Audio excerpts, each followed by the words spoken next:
Les habla Patricia Dalmacías del Estudio 51 de La Voz de América en Washington. Bienvenidos a otra edición de Foro Interamericano.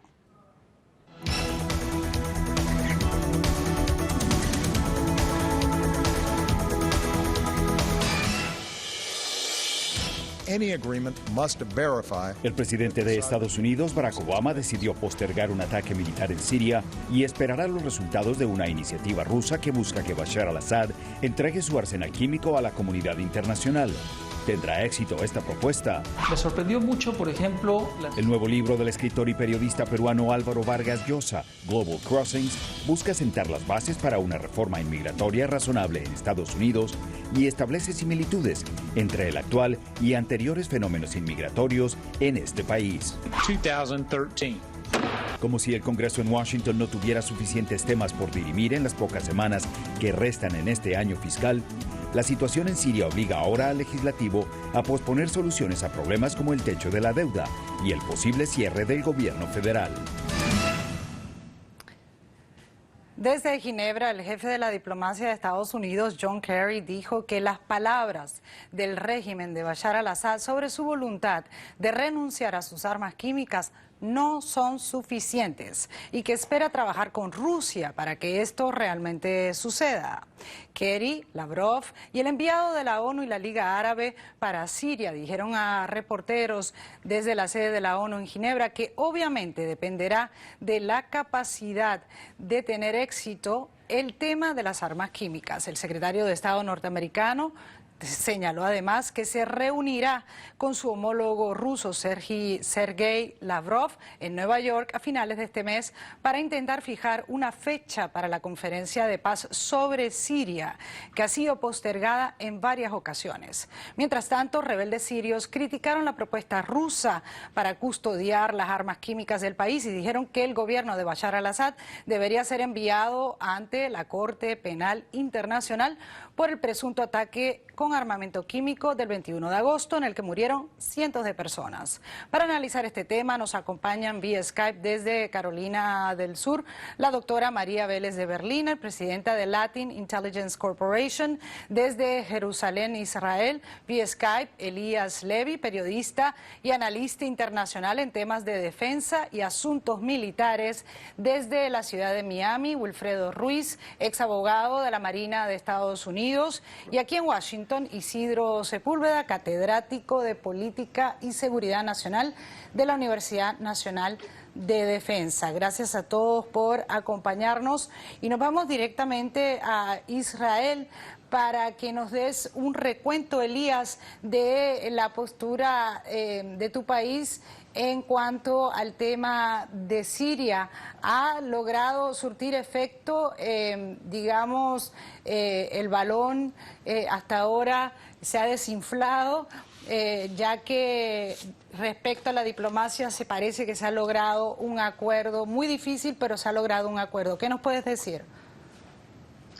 Bueno, la situación para Israel en todo lo que concierne a Siria, yo creo que queda realmente patente del silencio que el gobierno israelí trata de mantener en los últimos 2 años.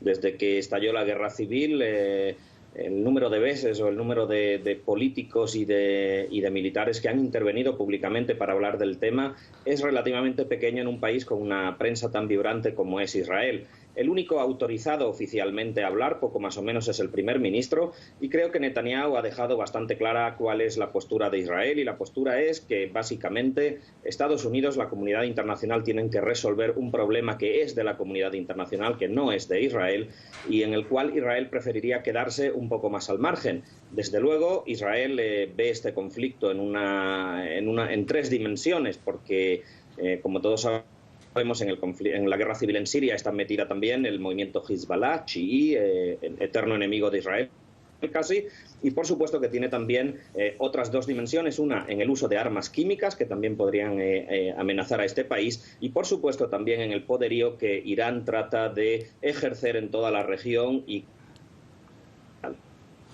doctora Vélez de Berliner, ¿cuál es su opinión en cuanto a lo que está ocurriendo en el momento? ¿Es factible que pueda funcionar este nuevo acuerdo presentado, este plan presentado por Rusia, aceptado por Siria? El problema que hay en la implementación de ese acuerdo, y sería ideal que lo realizaran, es cómo van a disponer de las armas químicas. Eso no es una cosa tan sencilla para hacer, depende del inventario que Bashar al-Assad les dé y el grupo que vaya a ejercer control de esos armamentos y cómo los van a degenerar o cómo los van a eliminar. Lo que hay también que tener en cuenta es que en Siria están peleando muchísimas facciones que nadie sabe cuál es la lealtad que tienen. Hay mucha especulación sobre eso, pero nadie sabe con seguridad. Y lo que se ha demostrado en otros conflictos similares es que las alianzas de esos grupos varían y se mueven de una parte para otra. Entonces, ¿quién va a tener el control final? ¿Quién las va a desarmar? ¿Quién va a desarmar los contenedores de esos químicos? Y realmente, lo más importante, una vez que se llegue a un acuerdo, ¿para dónde se va a ir la gente que está peleando allá? Que nadie sabe realmente con quién está, cómo está o cuál es el futuro que van a tener. Licenciado Ruiz, ha sido muy crítico hasta el momento, por lo menos las veces que ha intervenido en el programa, de la política de Estados Unidos hacia el Medio Oriente. ¿Considera que en estos momentos Estados Unidos está haciendo lo correcto y aceptando por el momento el juego, digamos, de la diplomacia en el asunto sirio? Bueno, primeramente la diplomacia siempre es bienvenida, ¿verdad? Una ventana que se abra a la diplomacia y a la posibilidad de la no guerra es la primera opción. Ahora, esto lo que está pasando precisamente evidencia el fracaso en política exterior del presidente Obama en Medio Oriente. Ahora quien ha salido victorioso de todo eso indiscutiblemente es el presidente Putin, quien ha reposicionado a Rusia como el líder de la política exterior de lo que sucede en el asunto sirio, ¿verdad? Y Obama se ha retirado a un segundo o tercer plano de lo que está pasando en Siria, ¿verdad?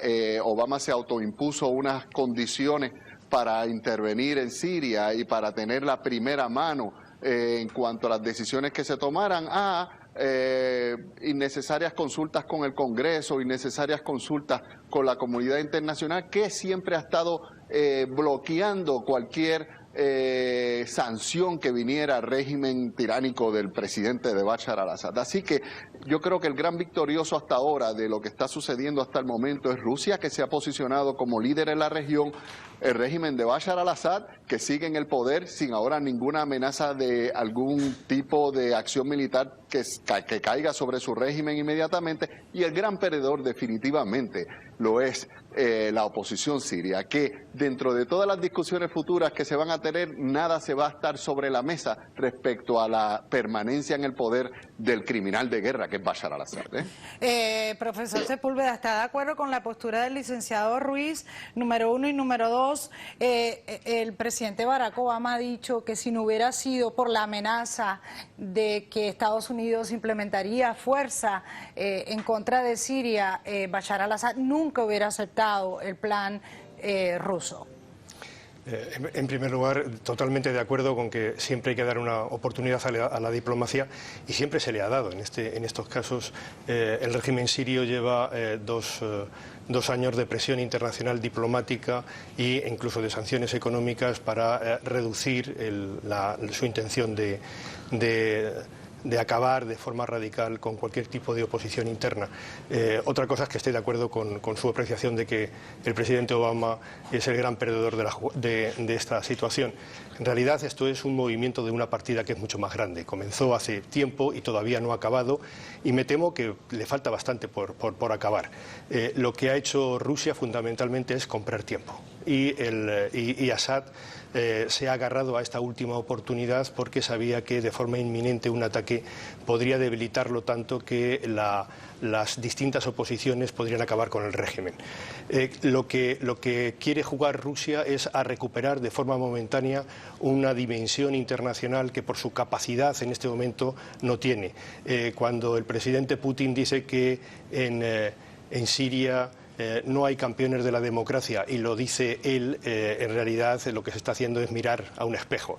Y, por tanto, en esta situación, la capacidad de maniobra que tiene la Casa Blanca es fundamentalmente exigir hechos, no quedarse en las palabras, no conceder tiempo, sino obligar de forma creciente y rápida a tomar medidas de forma inmediata.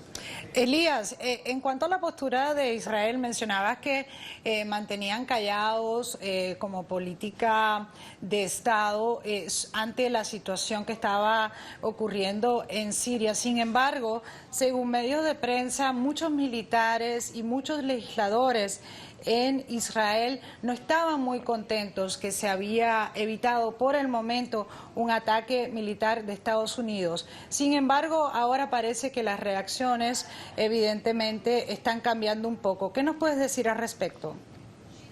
Bueno, yo creo que lo primero habría que distinguir entre aquellas voces que son las que se expresan. Por supuesto que el primer ministro Benjamín Netanyahu no le puede decir a un político que está en la oposición que se calle. La orden que le ha dado de silencio ha sido sobre todo a los diputados que están en la coalición de gobierno, donde en los últimos 2 años sí que hemos visto, habría que entender un poco lo que es la dinámica de la comunicación en Israel, pero sí que hemos visto una política de silencio bastante efectiva, en la cual Netanyahu ha sido casi la única persona, en los últimos días el jefe del Estado Mayor, pero yo os puedo decir que en el último año me he estado reuniendo con gente del Estado Mayor, generales en su mayoría, y muy difícil ha sido sacarles una postura exacta sobre lo que Israel haría, podría hacer o cómo ve la realidad de la zona. Por supuesto que Israel hubiera querido ver que la amenaza de las armas químicas en Siria es neutralizada de forma efectiva y rápida, y la sencilla razón es porque Israel no está mirando a Damasco, Israel está mirando a Irán.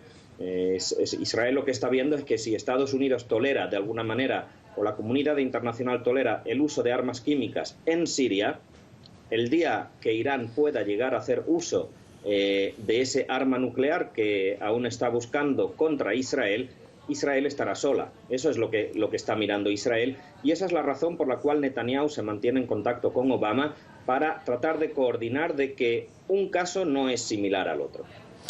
Doctora María Vélez de Berliner, en cuanto a las negociaciones en Ginebra, vimos el editorial publicado por el New York Times por Vladimir Putin, en el cual criticaba abiertamente al presidente Barack Obama la postura hacia Siria, y decía específicamente que Estados Unidos estaba utilizando un carácter excepcional en cuanto a este caso. Eso, hasta cierto punto, obstaculizó las negociaciones en Ginebra entre John Kerry y Sergei Lavrov. ¿Qué nos puedes decir? Yo estoy de acuerdo con las otras personas en el panel, porque la movida de Putin fue una movida política supremamente acertada, y prácticamente salvó al presidente Obama de tener que tomar una decisión que él no quería tomar y que el público americano no quería que él la tomara, y le salvó al Congreso para no dar un voto en el que habían socavado la autoridad del comandante general de las Fuerzas Armadas. Ahora, con respecto a Putin, esto es un juego político de alta envergadura, porque hay que considerar que el secretario Kerry tiene 2 agendas.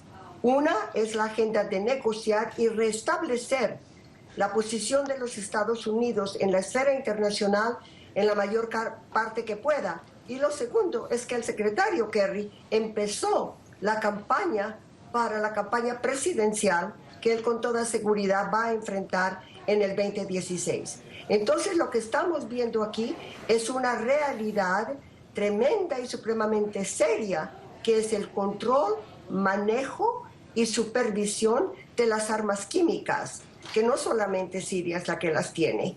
Y también tenemos que ver que es un juego político de alta envergadura. ¿Cuál va a predominar? Eso lo va a dar el tiempo. Pero la gente que está envuelta en estas negociaciones tiene que entender que la estabilidad internacional y particularmente la estabilidad del Medio Oriente no la pueden poner de rehén de aspiraciones políticas únicamente. En ese sentido, licenciado Ruiz, ¿no le pareció que la carta de Putin en el New York Times se habló desde Ginebra que sí creó cierta, digamos, diferencias entre John Kerry y Sergei Lavrov? Entonces, si se está negociando por un lado, cómo el presidente ruso publica esta carta, esta columna editorial, criticando justamente al presidente Barack Obama. ¿Qué tipo de animosidad o qué tipo de relacionamiento, entendimiento va a haber entre ambos países si justo en el medio de las negociaciones ocurre esto? Yo creo que este espacio que Putin se ha abrogado de participar hasta dentro de del quehacer del pensamiento político en Estados Unidos, quien lo ha abierto precisamente fue el presidente Obama, y le ha dado espacio a que Putin incluso publique columnas de opinión en el New York Times con un montón de sinsentido. Le abrió el espacio a que sectores en Rusia estén pidiendo audiencia en nuestro Congreso aquí en Estados Unidos para participar en el debate, y unas cosas que no eran de esperarse y totalmente incoherentes respecto a la política de liderazgo que debería llevar la nación norteamericana. Pero lo que esto ha dejado expuesto son básicamente dos cosas. Primero, una triste realidad de la política exterior y la política global internacional. Lo primero, que todo el mundo está indignado porque se murieron 1.400 personas por un ataque químico, pero no se esté hablando en el debate público de los 140.000 sirios que han muerto producto del régimen de Bashar al-Assad, 140.000,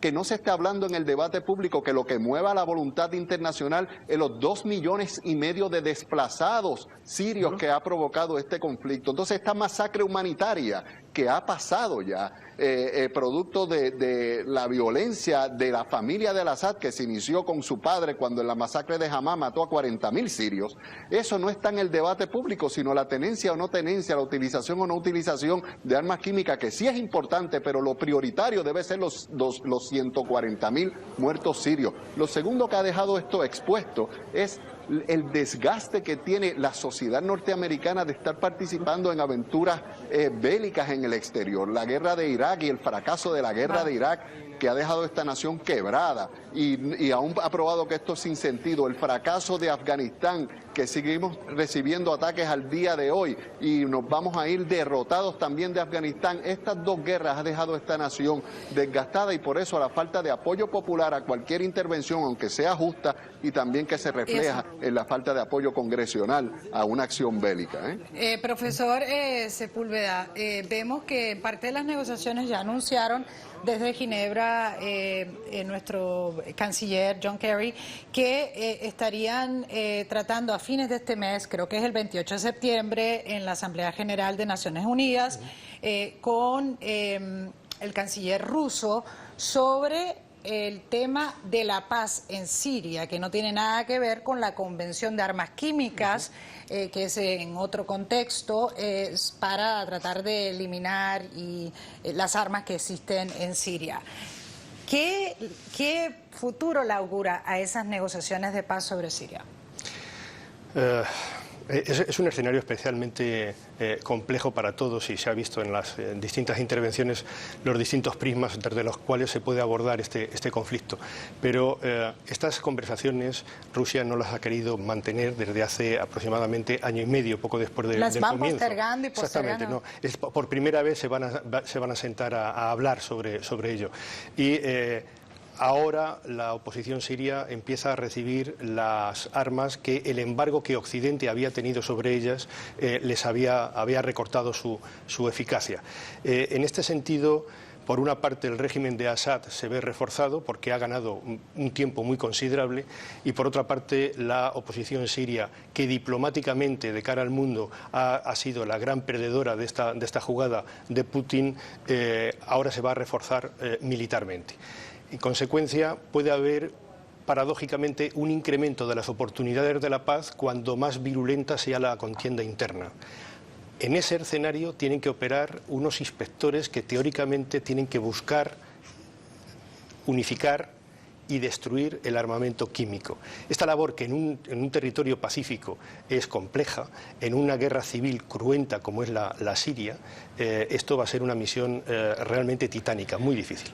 Elías, el sentimiento que hay en Israel del pueblo, ya no hablando del gobierno, ¿es que se va a llegar a una solución al conflicto o es más bien pesimista y también, digamos, de cautela, por no decir temor, de que vayan a ser afectados por la guerra en Siria? Bueno, yo creo que hay una mezcla de todo. Hay que tener en cuenta que Israel, en cuanto ha visto el uso de armas químicas, pues ha seguido aquel proverbio, quizás de cuando veas las barbas de tu vecino arder, pon las tuyas a remojar, algo así. Y entonces pues hemos tenido durante las últimas semanas, yo diría que decenas de miles de personas acudiendo a los centros de reparto de máscaras para hacerse con una de ellas. El tema ha sido también un asunto de una conversación entre Kerry y el primer ministro Netanyahu. Por ahora, por niveles, se podría decir que el ejército y el gobierno creen que Israel no se va a ver involucrada en ningún conflicto bajo ninguna circunstancia en el caso de Siria. La población, obviamente, es un poquito más alarmista en ese caso. Yo creo que las próximas semanas, si la opción diplomática avanza, creo que vamos a ver una relajación, ya la estamos viendo en los últimos días. Y como digo, básicamente Israel tiene el ojo puesto en Irán, no tanto en Siria, tiene el otro ojo puesto en el Líbano, en Hezbollah, y lo que está tratando de hacer en todo momento el gobierno es casi permanecer al margen, no verse arrastrado a una guerra que no quiere ni el gobierno ni el estamento militar. Y eso nos lleva, doctora Vélez de Berliner, han hablado muchos analistas que aquí no se está jugando, digamos, la guerra civil o se está definiendo el futuro de Siria necesariamente, pero sí la estabilidad en el Medio Oriente y varios actores que están allí tomando o jugando un papel, como podría decirse que es Irán, Rusia, también Hezbollah, Al-Qaeda, el hecho de que Israel está justo ahí también y puede ser afectado, involucra a Estados Unidos. ¿Qué piensa usted en cuanto a esto? Mire, realmente Siria no es Irak, Siria no es Afganistán. Siria se puede decir que prácticamente en estas circunstancias es el corazón del Medio Oeste. La destabilización de Siria se está viendo cómo está afectando al Líbano, cómo está afectando a Jordania. La destabilización de Siria se tiene que tener en consideración porque eso no va a quedar circunscrito únicamente a cómo va a afectar la situación en Israel. Y esa es una situación supremamente delicada porque Israel va a tener que defenderse y ellos saben cómo defenderse y defenderse efectivamente contra cualquier amenaza seria que se presente a su estabilidad y a su existencia. Entonces, cuando se habla de esto, de entrar a mandar los Tomahawks y esto y lo otro a Siria, se tienen que pensar qué es la Siria que van a crear, con quién, y cuál es la Siria que va a funcionar en el futuro. Y esto va a poner a los Estados Unidos y a los negociadores de la paz, si es que se llega hasta allá, a tener que negociar con facciones a las que consideramos terroristas o semiterroristas. Pero Siria ha cambiado el juego, ha cambiado las reglas de participación en la diplomacia internacional y ha cambiado las reglas de cómo se debe intervenir o no intervenir en el Medio Oeste. Y entonces, en este caso, la gente va a tener que pensar claramente cuáles son las ganancias a corto tiempo, pero muchísimo más importante las ganancias a corto plazo, porque este es un problema que no se va a solucionar con un acuerdo de paz si es que se llega a ello. Y el asunto de paz y la conciliación va a tener que ser de la gente de Siria con los sirios y entre ellos mismos. Eso no lo van a imponer bajo ninguna circunstancia nadie, ni Rusia, ni los Estados Unidos, ni la China, ni Irán, ni Hezbollah, ni nadie. Tiene que ser un asunto de ellos y va a tener que incorporar los desplazados que hoy están en Líbano, en Jordania y también en la América Latina. Tiene que incluir a todo el mundo. Licenciado Ruiz, se ha hablado mucho de las diferencias entre Estados Unidos y Rusia, pero podría ser una posibilidad, estamos hablando ahora hipotéticamente, que este conflicto vaya a unir a Estados Unidos y a Rusia, porque ambos tienen mucho que ganar si se estabiliza la situación en ese país. Ya se está hablando inclusive de que Vladimir Putin podría ser un aspirante al Premio Nobel de la Paz. Bueno, definitivamente es un hipotético y que nos da mucho que pensar. ¿Por qué? Porque la medida que se solucione el problema de las armas químicas, aún sigue un elemento en la ecuación que es un elemento desestabilizador, un elemento que, como dijo la compañera que me antecedió, esto no se va a resolver entre Estados Unidos o Rusia, ¿verdad? Porque la insatisfacción del pueblo sirio con el régimen de la familia de Al-Assad permanece. Y mientras la familia de Al-Assad esté en el poder, no va a haber estabilidad en Siria. Ya el pueblo se decidió lanzarse a la calle y tratar de derrocar a este tirano. Lo que también sucede y nos debe llamar en toda esta crisis a ponderar es qué Oriente Medio queremos. ¿Queremos un Medio Oriente con armas nucleares? Que estamos gritando que Irán no tenga armas nucleares, pero Israel está sentado sobre su arsenal nuclear.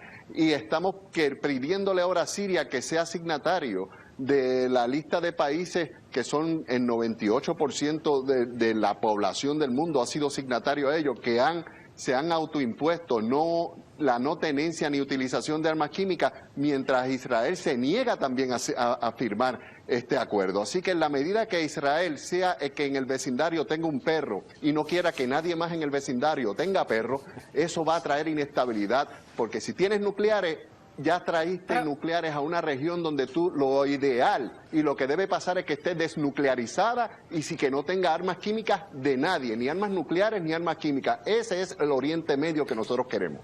Profesor Sepúlveda, veo que no está muy de acuerdo con lo que acabamos de escuchar del licenciado Ruiz.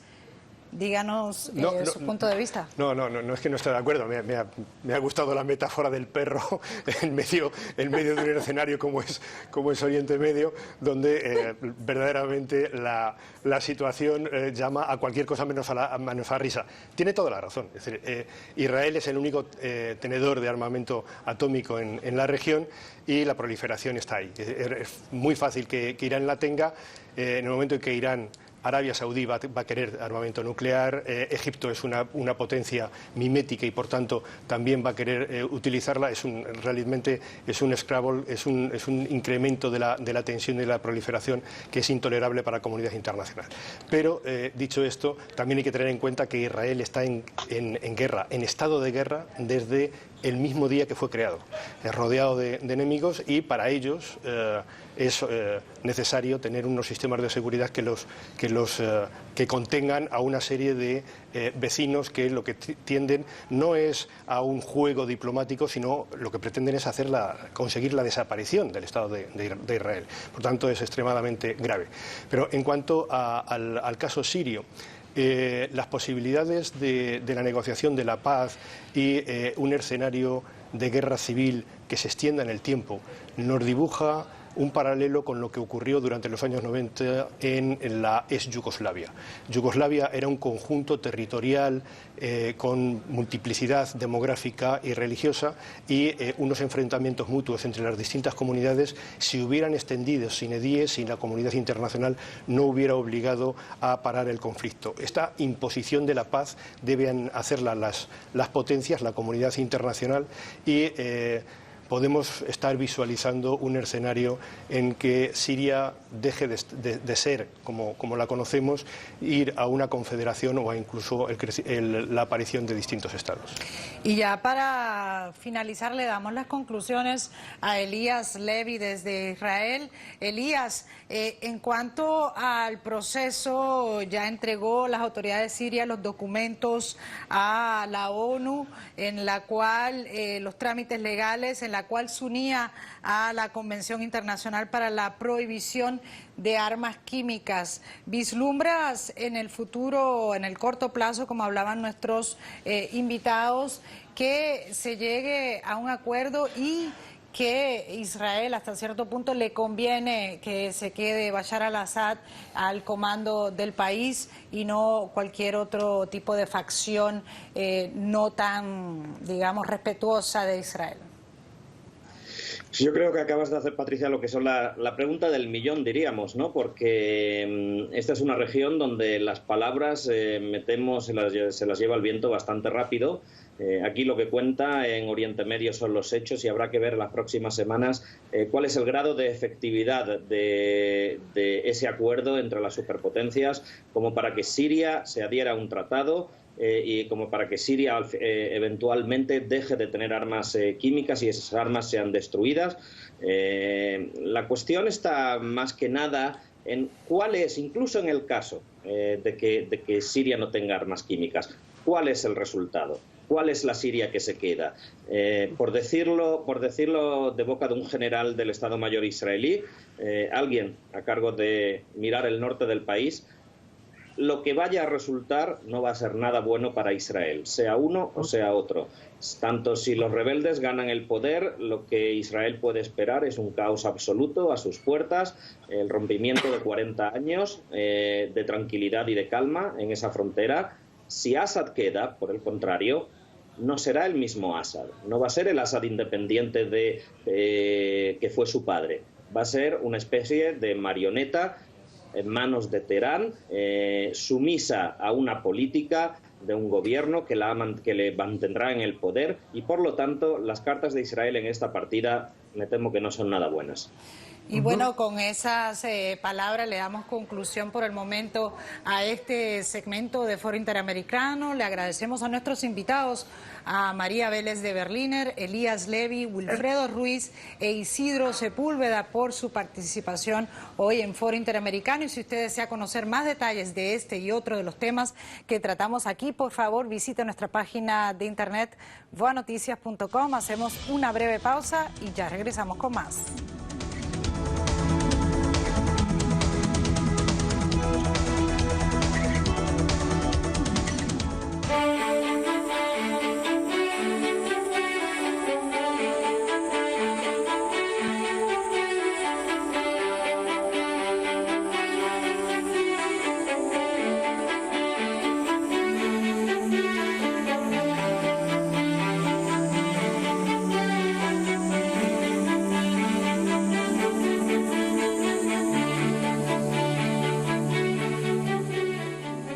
Somos el mejor canal.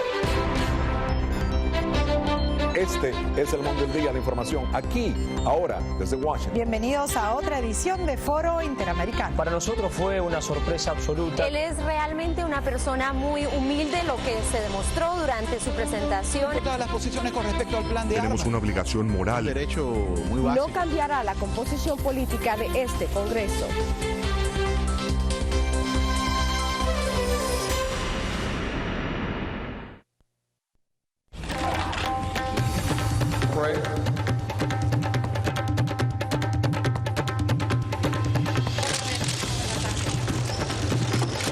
Took that information to President Franklin Roosevelt. General Dempsey.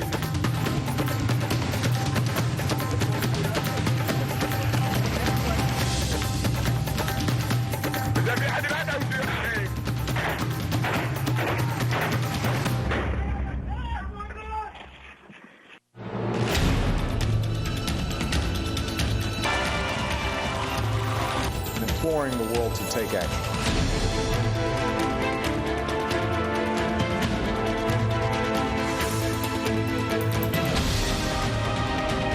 Took the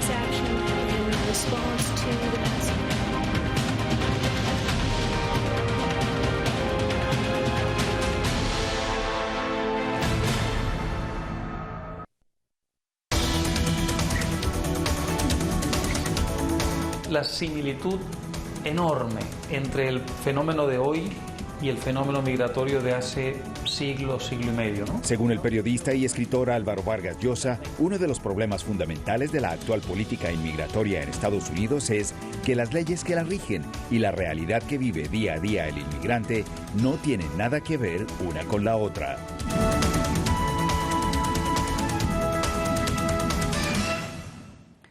Un centenar de mujeres fueron arrestadas esta semana después de que interrumpieran el tránsito vehicular frente al Congreso para exigir la aprobación inmediata de una reforma migratoria integral. Esa es la primera concentración de mujeres realizada por los defensores de una reforma migratoria con opción a la naturalización desde que el Congreso reiniciara esta semana sus funciones tras un receso de 5 semanas. La mayoría republicana en la Cámara Baja se ha mostrado reacia a debatir el proyecto de ley aprobado por el Senado en junio de este año. Es en medio de este acalorado debate en Washington sobre la reforma migratoria que el escritor, periodista y economista Álvaro Vargas Llosa presenta su libro Global Crossings, que ofrece una crítica desde un punto de vista conservador a los que se oponen a la misma. Me sorprendió mucho, por ejemplo, la similitud enorme entre el fenómeno de hoy y el fenómeno migratorio de hace siglo y medio, ¿no? En Estados Unidos en particular. La inmigración que hubo en Estados Unidos en el siglo XIX, por ejemplo, la segunda mitad del siglo XIX y comienzos del siglo XX, proveniente del sur el sur de Europa, el este europeo y también el centro europeo, es un tipo de inmigración que en ese momento fue percibida por los ciudadanos de Estados Unidos de un modo muy parecido a como se percibe hoy la inmigración, por ejemplo, latinoamericana. ¿Por qué? Porque ellos habían tenido hasta ese momento, sobre todo en la primera parte del siglo XIX, una inmigración más bien del norte de Europa.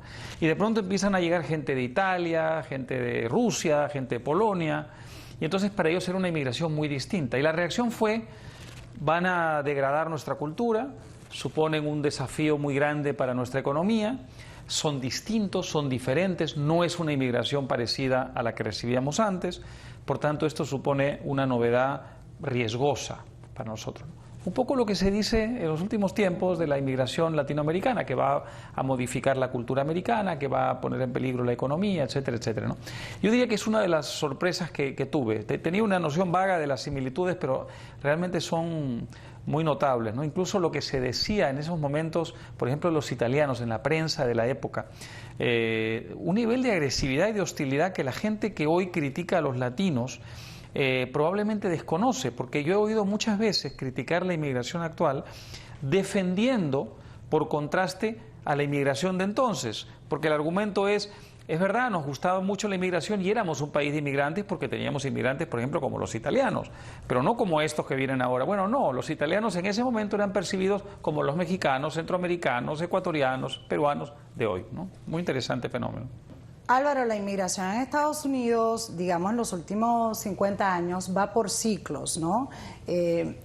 ¿Está ahora en aumento o piensas que ha llegado un punto debido a la agresividad hasta cierto punto de la administración Obama de deportar a muchos de estos inmigrantes indocumentados? Yo diría que pasa por etapas que tienen mucho que ver con distintos factores, pero por supuesto particularmente con la economía. Es decir, en los últimos años ha habido una caída significativa del nivel de inmigración. Entre 2005 y 2010, por ejemplo, la inmigración pasó a ser, la inmigración, digamos, de latinoamericanos y particularmente mexicanos a Estados Unidos, pasó a ser, en términos netos, cero. Es decir, salía tanta gente como entraba al país. Abandonaba Estados Unidos tanta gente como quería instalarse aquí. Probablemente desde el 2010 hasta ahora, esas cifras todavía no son oficiales, probablemente se registró una salida neta de gente, es decir, más gente dejando Estados Unidos que viniendo a vivir en Estados Unidos. Y luego también es verdad que se producen fenómenos que tienen que ver con la percepción sobre el nivel de hostilidad. Es verdad que en los últimos años, como las deportaciones aumentaron muy sustancialmente, se produjo en un momento dado una cierta como retracción, pero nunca dura la respuesta al endurecimiento de la política migratoria mucho tiempo. En otras palabras, si la necesidad de inmigrantes por parte de la economía americana sigue siendo grande, al final, después de 1 o 2 años, la inmigración vuelve otra vez a levantar, ¿no? Y en los últimos 50 años diría que los periodos en los que hubo menos inmigración en términos relativos fueron aquellos en los que la ley fue más realista, es decir, en los que hubo mayor relación entre la ley y la realidad. El problema en los últimos años ha sido, la última década, digamos, década y media, que ha habido una desconexión tan grande entre la ley y la realidad que por eso aumentó mucho la inmigración ilegal. Porque si tú tienes una legalidad que dice que no vas a aceptar más de 200.000, 300.000 por año, y la necesidad de la economía americana es de 600, 700, 800.000, estás creando automáticamente un escenario donde ¿qué cosa va a prosperar? El mercado negro, es decir, la ilegalidad, exactamente igual que pasa en otros órdenes de la economía, ¿no?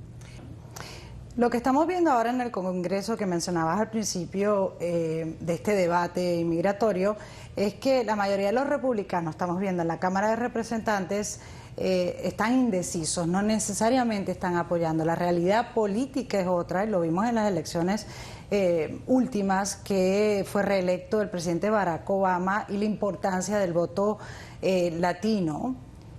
¿Cómo piensas tú, desde tu punto de vista político, que el Partido Republicano debe o debería cambiar?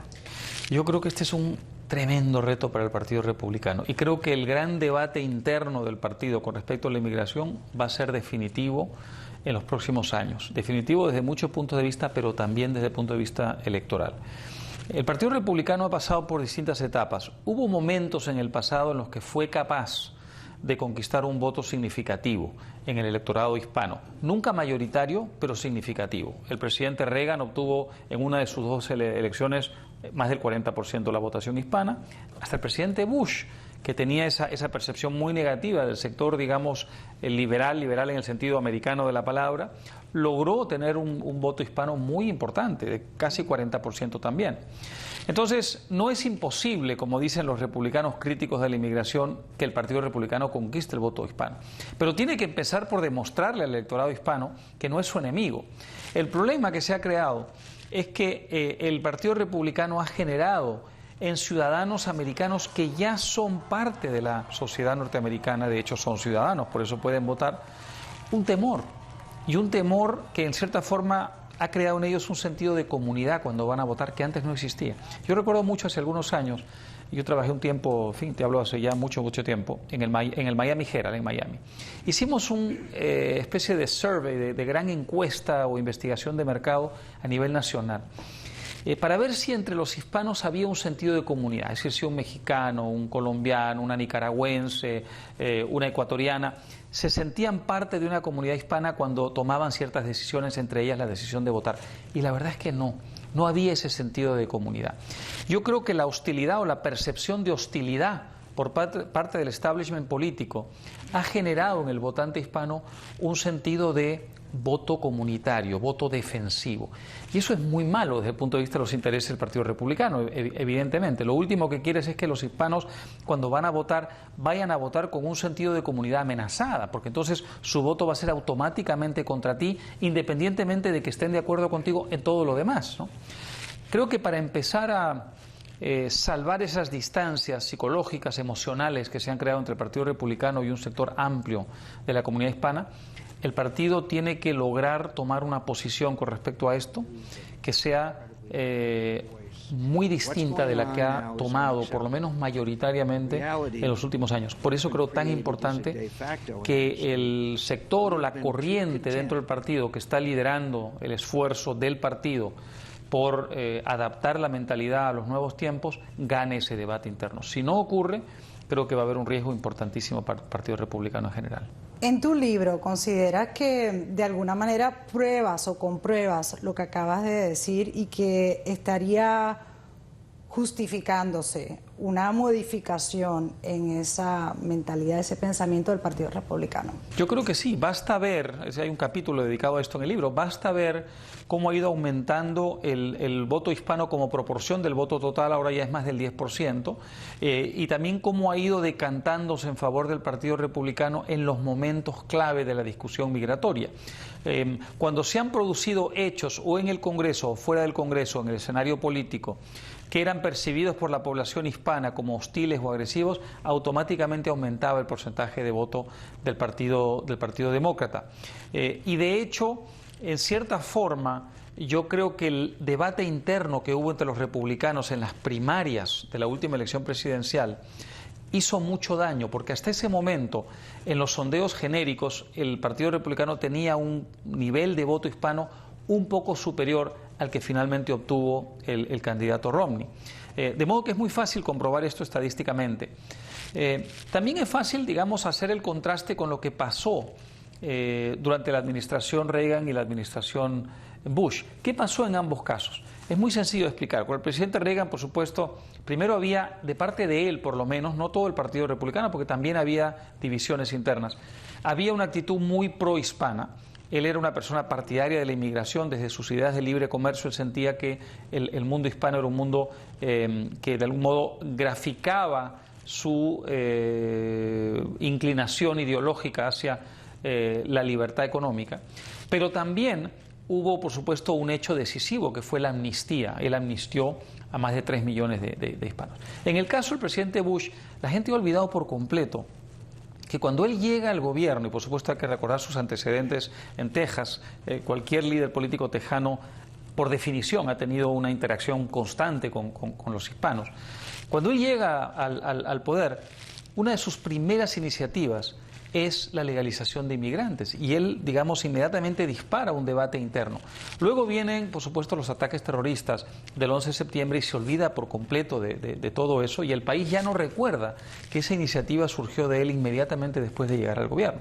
Entonces, también ahí se comprueba que ciertos hechos o, digamos, ciertas señales emitidas desde el establishment político por el sector de la derecha generaron en la población hispana una actitud electoral que luego se ha perdido, ¿no? Álvaro, ¿cómo ves el futuro de Estados Unidos? El mapa político y lo que estabas hablando a los hispanos y el crecimiento que hay de hispanos aquí en Estados Unidos versus los estados, que son muchos, dominados por los republicanos, y continuamos hablando de los republicanos porque son los que hasta ahora han aprobado leyes a nivel estatal mucho más fuertes contra los indocumentados en este país.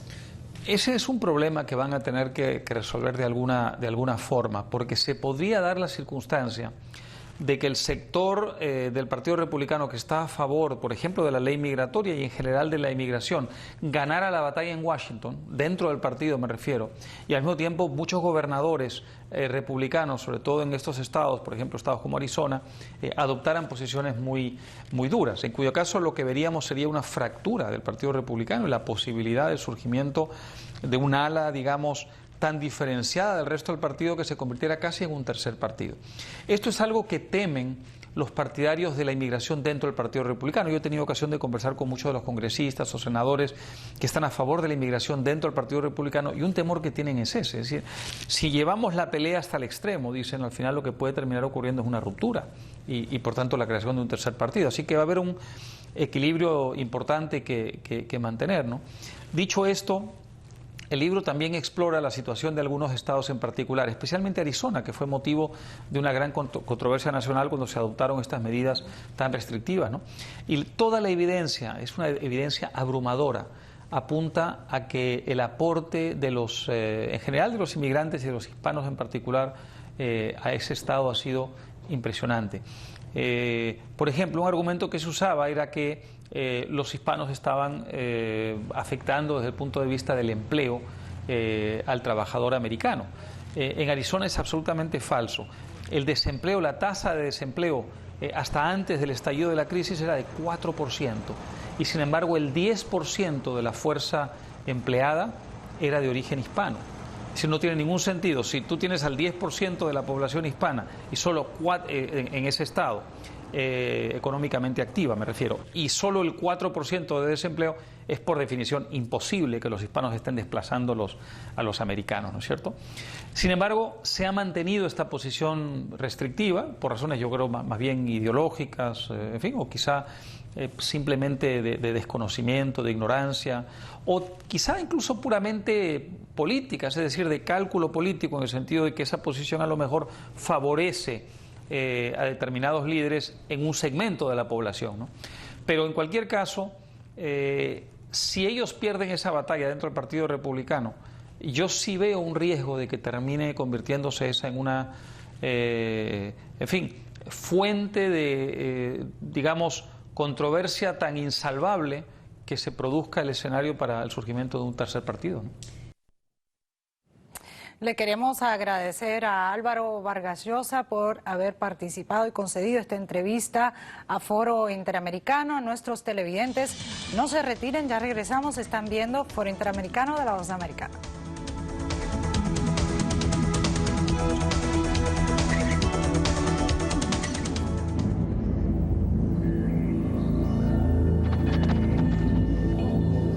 De todas las formas de abuso infantil, la más aceptada socialmente es esta. Cada año miles de niños sufren de enfermedades respiratorias por ser expuestos al humo del cigarro de sus padres.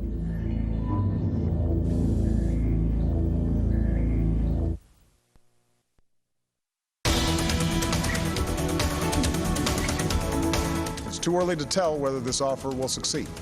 And any agreement must verify. Si bien el presidente Barack Obama decidió postergar un posible ataque militar en Siria para destruir las armas químicas que posee Bashar al-Assad, dejó abierta la posibilidad de que las Fuerzas Armadas estadounidenses intervengan si la diplomacia fracasa.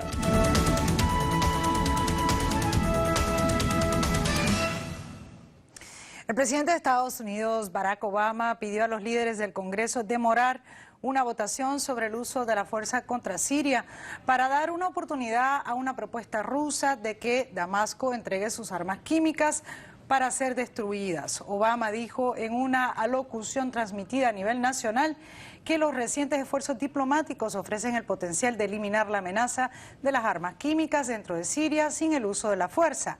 Pero también insistió en que las Fuerzas Armadas de Estados Unidos mantendrán la presión sobre el régimen del presidente Bashar al-Assad y estarán listas para responder si no se concretan otras medidas. Con nosotros, Lisette Olmos, estratega demócrata, y Dani Vargas, estratega republicano, para debatir este tema. Bienvenidos a ambos.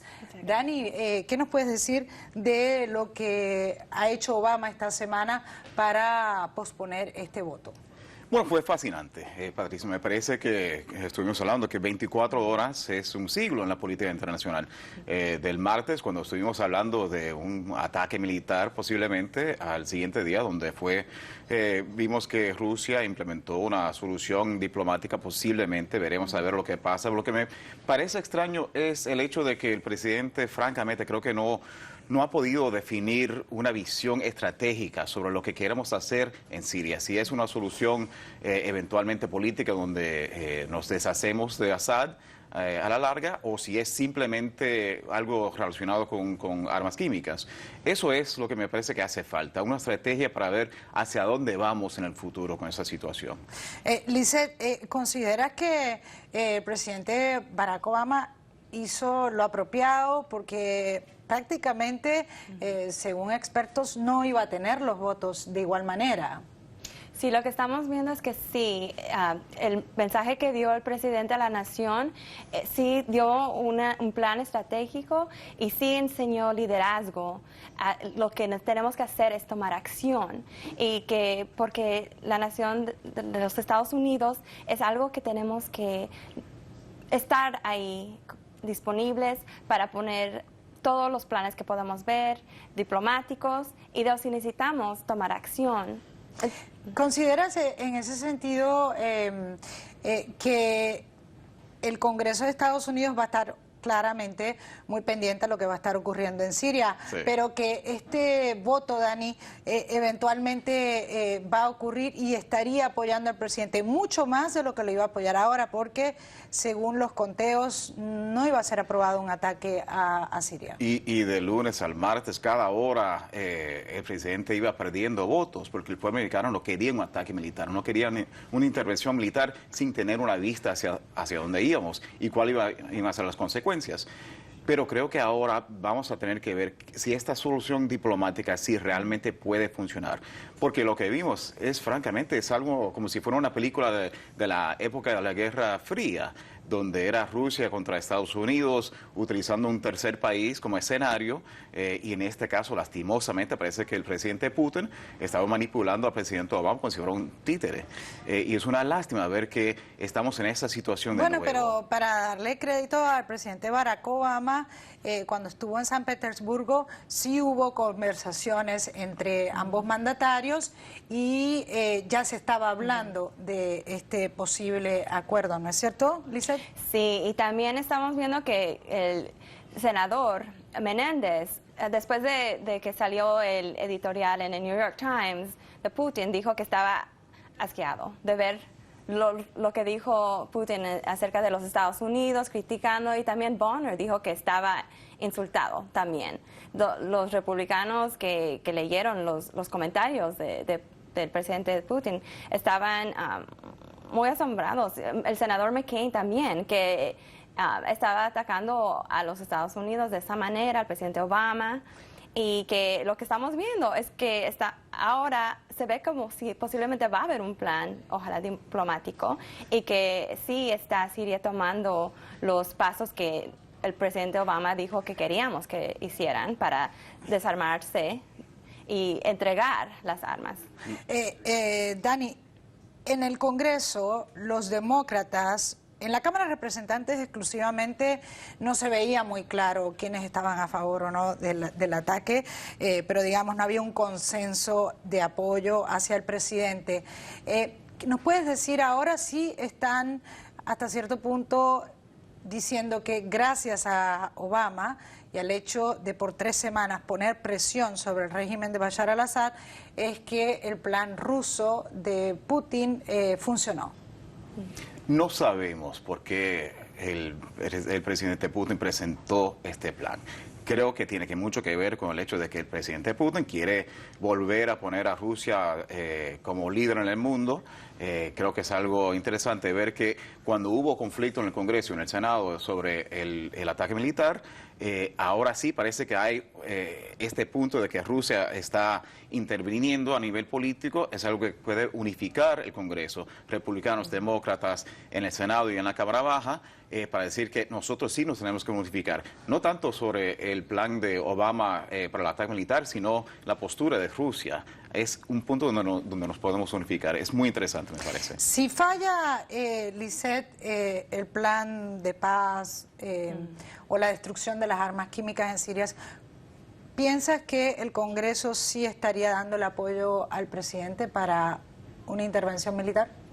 Sí, yo pienso que sí, porque como dijo la senadora Feinstein, que si estamos viendo la opción, pero de diplomacia, pero si eso no funciona, sí vamos a tomar acción militar. Dani, ¿estás de acuerdo? Posiblemente tiene que haber una definición de cuál es la estrategia después de un ataque militar. Vamos a darle apoyo a la oposición, vamos a darle armas a la oposición. ¿Qué va a ser el plan B de aquí para dónde vamos? Bueno, y así llegamos al final de este programa Foro Interamericano. Gracias por su sintonía. Les habló Patricia Dalmacia. Hasta la próxima semana.